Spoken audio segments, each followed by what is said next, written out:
All right. With that said, Benjamin Zulu, karibu sana to the show. Asante. Good to have you here today as we talk about bad symptoms in a relationship. And I'm certain many of us have our own hunches. We have our own experiences, things we've done before to mechoma.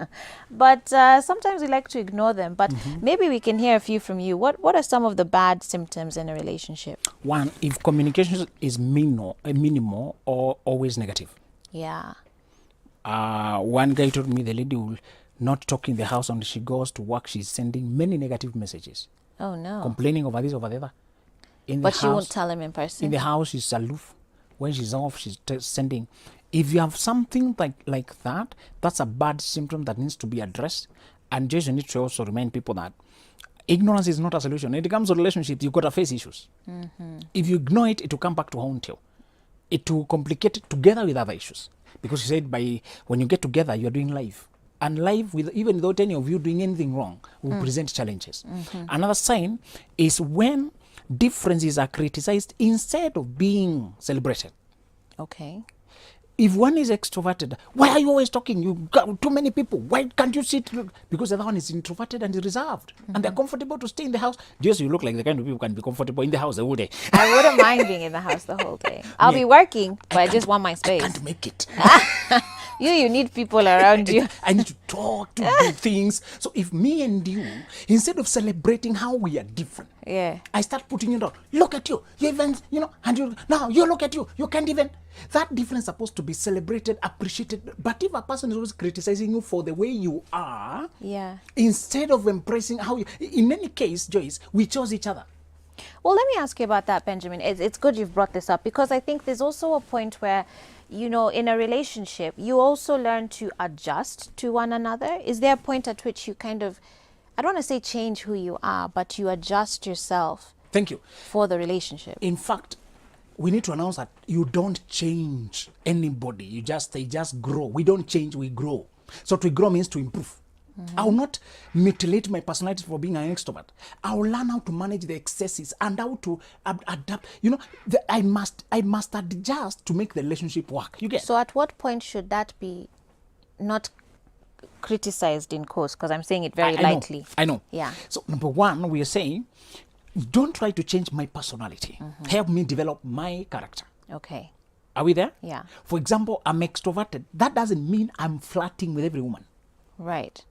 Better not be. There must be boundaries to how much I respect us. I can have many lady friends. You can have many guy friends. And more so between extroverts and introverts, one of the biggest problems is how far should you go with your friends? Sasa hapo, no. Now I need to pause again because we get that question a lot. That my husband, he has all these friends and they're ladies. That's not a point for me to go and say, I don't like it when you have all these lady friends? No, you should not dislike my lady friends. You should dislike how I relate to them. Let me say this again. Emotional infidelity is defined by the two people. If you see that I am being emotionally unfaithful, I'm doing inappropriate communication with them. I'm handling a case now. I was trying to repair this couple and the guy is not changing. This is a problem. They were teenage darlings, those sweetheart in teenage high school. Your favorite. And then they lost touch. They lost touch. They hooked up later in life in their 40s. Okay. The first marriages didn't work. They said they felt like they still had a strong connection, and now they're coming back together. These childhood boyfriends, matata. So, but I warned them. In the intervening years, you evolved. Yeah. In the intervening years, you became an adult. Those days you were a child. Now there are things you have picked. I want you to take time to learn each other. Don't jump this thing. So you are doing a journey with them. Observe more. Now it became that the guy keeps flirting with other women and says he's stopping. I say, give me time to stop. I was like this for long. You can't tell me he has to stop at once. That's how I've been talking to them. Who are these people? What? And it's the kind of praising a woman inappropriately the same way you should be praising your woman. You understand? So the flirting, the names I use, I tell you, there are people who use sweetheart loosely. The context is everything. But if the partner feels violated and that you're emotionally cheating on them, the problem is not that I have friends. Yeah. Joyce, it's how you relate with them. Your partner is a public's mind. You have a spouse who's public like me. I am. Imagine me or telling Wahiga not to talk to those ladies out there. It will be impossible. It's not whether you have friends, about what you talk with them. Well, I'm just going to do it for you. Don't talk to Mama. No, I'm kidding. I'm kidding. I I'm like kidding. that. And can you also announce that if you see that your partner is talking to other people, don't talk to those other people. Talk to your partner only. Those people don't care. Yeah. They don't have a duty of care. Right. Don't go to quarrel with that other woman. What are you doing with her mind? Who is she to you? She'll tell you off. Yeah. Actually, she's happy you felt it. Yeah. Maybe she wanted to get to you and to annoy you enough to leave. Right. You're supposed to deal with the one who has duty of care, the partner. Right. Because that's the one you made a covenant with. There's a guy who asked me yesterday that this girl, their mother died, and the father was looking for another wife. And now he ended up picking this guy's wife, the son's wife. Oh. And he's asking me, well, that's my different. father, I told him that sometimes you have a pervert for a father. It's unfortunate.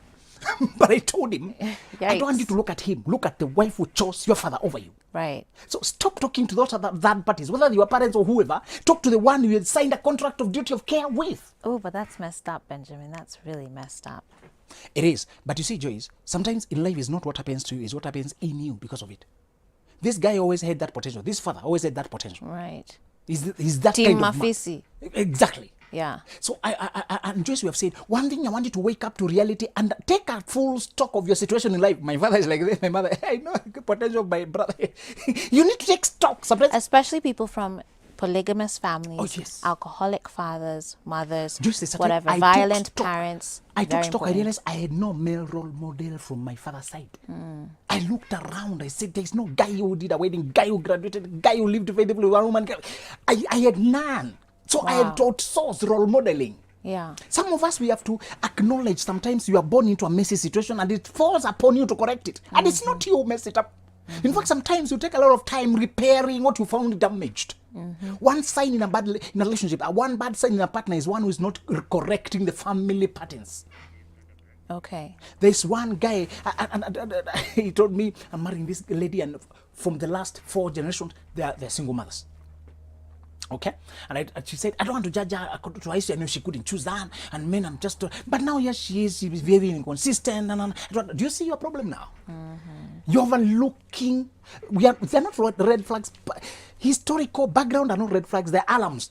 Okay. Invitation to examine whether this person has consciously changed. Okay. From what was modeled before them. Yeah. What was modeled in front of them. If they haven't, then that's a red flag. Yes. Okay. Wow. So we're talking about bad symptoms in a relationship. We've talked about poor communication being one of them, critiquing a person and not, celebrating the differences between you being another. But I want us to touch on some more. Pretending, pulling out of life for no reason, pity, pain. All of these are different aspects of a relationship that we want to touch on. But I am also reminding you, send in your feedback to 111 Let me know what are some of the symptoms that you would say are just no-nos for you. And we'll be back after this.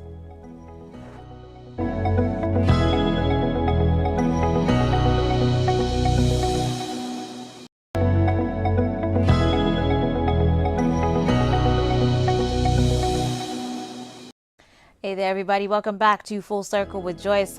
We're here talking about bad symptoms in a relationship with Benjamin Zulu, and I'm inviting you to let me know some of your own experiences and the things that you would say are absolute no-nos for you. And we've gone through a couple, poor communication being one, and a couple other issues as well. But I want us to move on as well, just so that we can get through as many as we can. So what else would you say is a bad symptom? A very holy partner. Okay, I don't want to say being holy is bad. Here we go. You just have to come for the believers all the time. don't say being... Anyway, but very holy, I agree. Okay, tell us.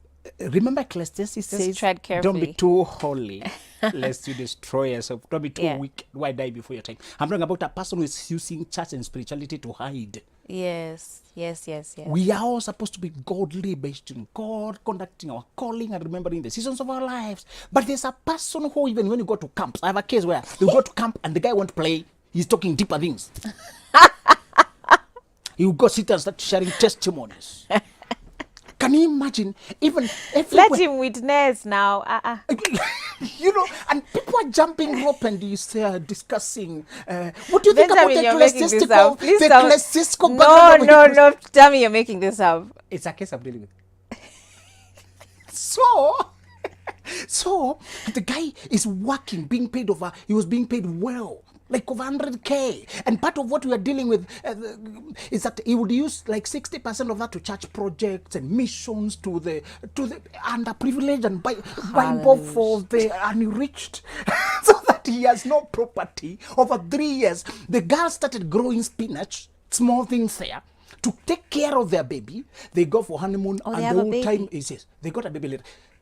Remember what I told you some time back? My problem with pre-25 is they have misgivings, and they go on still to sign the marriage. They go on to do the wedding. And I Yeah. told you over there that the one problem with very straightforward girls is that because they have kept themselves pure and waited, Yeah. they end up, because of the waiting, they overvalue religiosity because they wanted a born-again brother. The Yeah. moment they find a brother who is saying amen, Born again and he they wants to overlook marry you. everything else. Oh, lo, lo, lo, lo. That's the case with these brothers who are so imbalanced. But because the girl is coming from a father maybe who drinks, who doesn't go to church, she wants the opposite. I told you your father is always a reference point, either to go in his direction or the opposite. You cannot escape the influence of your father. If he's an absent father, you want a present one. If he was a drunkard, so in your desire to go the opposite, you go the other extreme. So these girls who have kept themselves pure, they want to be married through a wedding. So they value wedding so much and a godly brother so much. They get the wedding. And I want to, if you are here and you are planning a wedding and you are under 25, I pray that something comes up, you cancel it. I pray that a woman shows up that day just to scare you. Benjamin. Because just this one way, the pre-25s, they tell me I had misgivings even when we were getting married. Which misgivings? I could not feel the connection. And sometimes I was wondering, but now we are being told I can disappoint the family too much. They've already brought, sometimes even by the time he came for Dory, I had misgivings. Pre-25s can't see that if you ignore red flags, they'll come back to haunt you. They will still ruin the whole thing. So these people who are too holy, too this, Paul said that a man of God should be balanced. Whenever you see too this, you end up in that marriage alone. She tells me that the guy will come from the shower room. Even he showers, then wears a trouser and a belt and a shirt and the sits proper. Because he's serious with life. And if you try to joke, you're never serious. So you want to be careful. I told you about churchianity. It is so rampant out here. We don't talk about it. Men are using church to hide. They earn money, they throw it over there. They're not responsible with their family. They quit their job anyhow because there's a mission in Uganda and the boss won't give them 1 month leave to go preach. And rather, the jobs of the world. Let me go do the kingdom of heaven. My father can do things. And then you end up paying all the bills for him. And if you don't support, and some of these are coming from very religious families. Now, I told the girl to check the family of the guy where it came from. When she looks, she finally realizes the father is also passive. He's a preacher, but he's a mother who carries all the weight. And he's just lying there. And so why it's a bad sign when your partner is not balanced. Okay. It's another sign. Joyce, I want to tell women that Christians, we are born again. We don't have sex with people, get married. Hallelujah, praise the Lord, we are holy. We are obeying. Bible says purity. But how shall you know whether you're dealing with a person who can perform? You still need to know. Wait, where is this conversation going? What are you suggesting? I'm suggesting how to know whether a person has the energy, who likes you, or whether you can excite them sexually, because that's part of marriage. You need to see the signs. Does he get excited when he is with you? Yeah. So these people, emotionally speaking, exactly, these people are generally flat, just there. And just praise the Lord, sister. And usually they are bright in school, and they have no indiscipline cases. They are straight brothers. They have no funny cases. But again, they don't get excited on seeing you. Just you need to know whether you have an effect on the man you're marrying. Right. You need to know that he finds you charming. You need, what is Song of Solomon? Isn't it a praise from a guy to you need to see that. So I tell women, you don't need to go to bedroom to know. Yeah. Chukada is happy, is excited. You need to see it. You need to see. Some of them hug, but the hug is just as brother, sister. Praise the Lord. You need a chemistry there. So I tell them, you can, in animal husbandry, when the animal is aggressive, we stop the source of the other emotion. When he source the other emotion, it becomes docile. If you meet a docile brother, he's also docile in the other department. You need an energetic person. It's the same energy. In psychology, call it libido. It's everywhere. Yeah. If you find a person who's just there, They're also there. Everywhere they're just there. You don't need too much psychology. Okay, Yes. but you're saying this is not about going, because again, I don't want people to walk away from this thinking that we're here saying, go out and experiment and see how energetic your person is. This is no. not a sexual thing. No. This is an emotional, a physical attraction, an intellectual excitement. Exactly. Like there's that one, those two goosebumps. That's what we're talking about. Exactly. You want to know that this person, You're supposed to feel the butterflies. the butterflies, You're exactly. supposed to feel the chemistry, the click. Yeah. But if you realize this brother is always serious and there's a heavy, and I told you romance is supposed to be playful and easy. These brothers were deep, and I told you that's probably the intellectuals. Intellectuals want deeper concepts, proven concepts, and researched. So, the problem with that deep and serious approach to life is that it removes the playful nature of romance. It's supposed to be playful.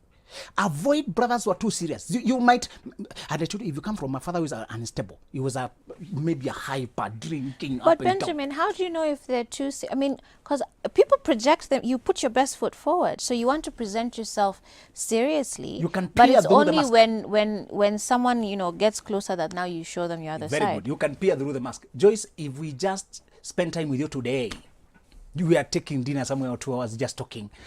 I cannot pretend throughout for 2 conversations, 3 conversations. Right. You my true nature. Even as I share my experiences in life, you see how I've been living. So it's not just a temperament I put here. Just and just you need to remind people, like, dating requires absolute attention. Don't come here with too much hopes and expectations and you project your wishes on the person. Oh my, looks like he resembles Ringo in a way, and then you project Ringo there and you start seeing the romantic things you want to see and you don't see the reality. Most of the disappointment you see in relationship because we did not see who we were dealing with. We imagined them to be who we wanted. Date with your eyes open. Yes. Yeah. So you're supposed to study, and there's another person. We need to remind people that don't start small relationships with the people in order to learn them. Learn people without a relationship. Don't start an emotional attachment. Somebody tell me, my relationships never go past 2 months. I'm getting discouraged. What are you doing with those relationships? You only need one relationship. Examine people without starting a relationship. Yeah. Just converse. Okay. So you don't miss anything. I want us to talk about some other bad symptoms in relationships. We've kind of touched on this one, but pretending. Very good. Please, as I told you, people pretend, but also don't encourage them to pretend by telling them what you hope for. Okay? Okay. Because you're leading them to try and guess the answers. If I say I wanted a godly girl, I was hoping she's prayerful to be praying for me, and a girl who values family above everything, you will say that to get me. Yeah, me actually I value God. From the time my mother has been telling us every time. We have recited the mother has been drawn into the conversation. Everybody knows John 3:16. You remember that, even that verse? Everybody. So if I should not encourage you to pretend, but at the same time, we need to have a conversation. Okay. So you don't encourage people to pretend, and learn how to peer through masks by value what you see over what people say. What people say is control. So it's okay here the mouth chat, but observe more. Sure. We get a question like this a lot, which is of, we've been talking, we've been dating, but then they just went quiet. These people who pull out of your life for no reason. That's a good sign. And maybe they even come back and then they disappear again. But I wonder why just you that stay one even. act of pulling out. Let's stop asking why. There is 1,000 reasons why people pull up. People are scared of intimacy, Joyce. People like the idea of love in the abstract. The moment they find it in reality, some will vamoosh. They come from a trauma that has been unprocessed. Can you remind our viewers that if you don't process your childhood trauma, your romantic relationships will deal with them? If you do not deal with them, your relationships will. Yeah. They will expose them. What we need to tell people is, don't care why a person disappeared. Deal with the disappearance. They tell you they are unreliable, they have unresolved issues. Please be thankful they disappeared before you married. So this is not the time where you reach out to try and help them. Don't. Give them comfort. Send a pastor. Assure them that give the you're number not... to your pastor. That brother has a serious problem. We are dating and never moved. Save the next sister by encouraging him. But me, I'm out. What about those people who date, like, it's almost out of, like, pity? And especially, let me go back to my firstborn sisters. They are used to taking care of, and this language, the way firstborn sisters are brought up, you can't do that in front of children. So she was always taught to model right in front of children. And how could you be there when child has not eaten? So some of women have an overactive giving instinct. Okay. And they cannot differentiate love from pity, sympathy. One girl yesterday, oh, you reminded me, I'm yet to respond to her. Because she told me, there's this guy I'm helping to deal with sadness and depression. He has been going through this situation. He's improving so much. I think you'd make a good fit for me. The moment I had that, Oh, wololo, wololo, wololo. ladies, don't rehabilitate a guy so that you can marry him. Don't help a fella that you marry him. That's a bad way to start. You needed a leader, a mentor, a colleague, a counterpart, a person on the move. Okay, once we come together, we still improve each other. But that person needs to be on the move. Don't rehabilitate. Don't kwamua a fella to get a husband. Please, ladies, listen. You're mixing love with sympathy. Yeah. Many women, and I said there are many women who have been oriented to be needed. So they define their love by being needed. Be very careful, women. Yeah. Be very careful, women. Because she has helped him so much, and you say, you are my everything. Without you, where could I love you so? Everybody will love their helper, Joyce. Of Everybody. course. Yeah. That's not love, that's need. Yeah. That's neediness. And your maternal instinct can kick in, and you start fantasizing life with them. And when will they ever build you? You also need to be built. You also need to, you have needs. Wow. I feel like there's a lot of women in that space, though. Yes. They're, it's not love. It's one woman was you're trying just so needed. much to make the relationship work. And I told her, this is your mentee. You've mentored, rehabilitated, he was all over when you came. His business collapsed, was drinking, was rejected, and abandoned by God and men.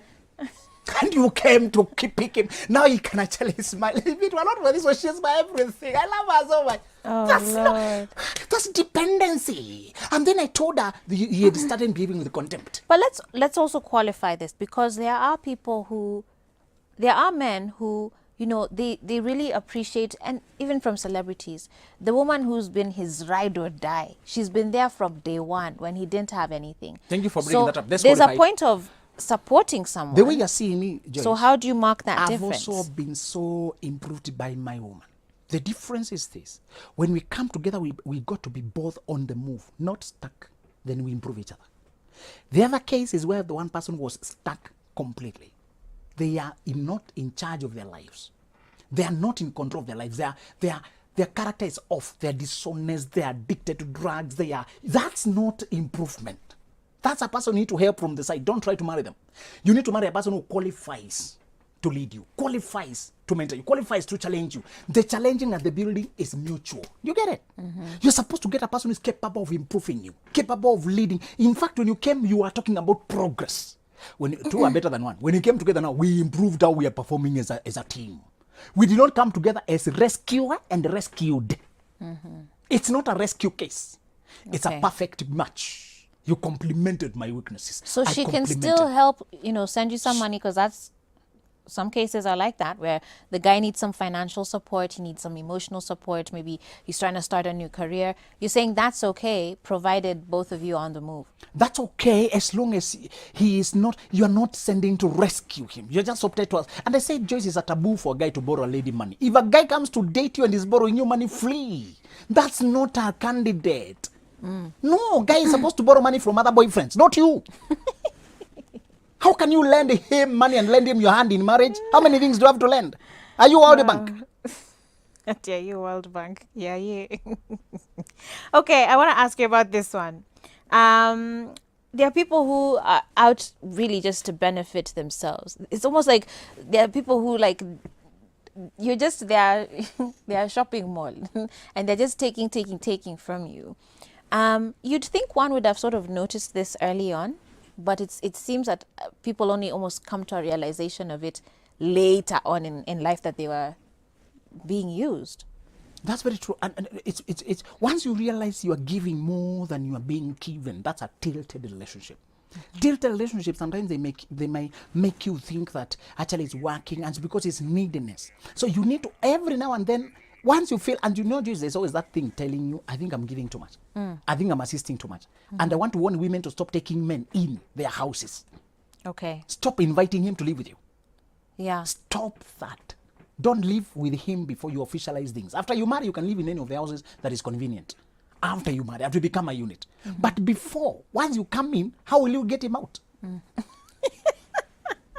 Benjamin, I have to wrap up. So very quickly, hey Joyce, I've been married for 5 years and I have one kid. My husband is over 30 years. But at that time, at times, I feel like he does not think about the future. So he got married below 30. I am the one who even tells him about investments, savings, etc. He earns more than I do, but I don't know how to plan his money. What should I do? No, give him an ultimatum. This life can't go on like this. Where are we going? You're the leader now, help me. You need to bring up that conversation in a manner that is not too peaceful. Some people love peace too much, they overlook important issues. How can people find you? Benjamin Zulu KE everywhere. Benjamin Facebook, Benjamin Zulu. Zulu KE, email Benjamin Zulu KE at Gmail, YouTube, Twitter, Instagram, the same. Benjamin Zulu KE. Great. Thank you, Benjamin, for coming. Indeed, there are many things that we need to be cautious of. Date with your eyes open, and dating is not charity, it's not activism. We should make that a t-shirt. Exactly. All right, guys. 111 is the SMS line. We'll be back after this with our final segment for the day. This is Full Circle with Joyce.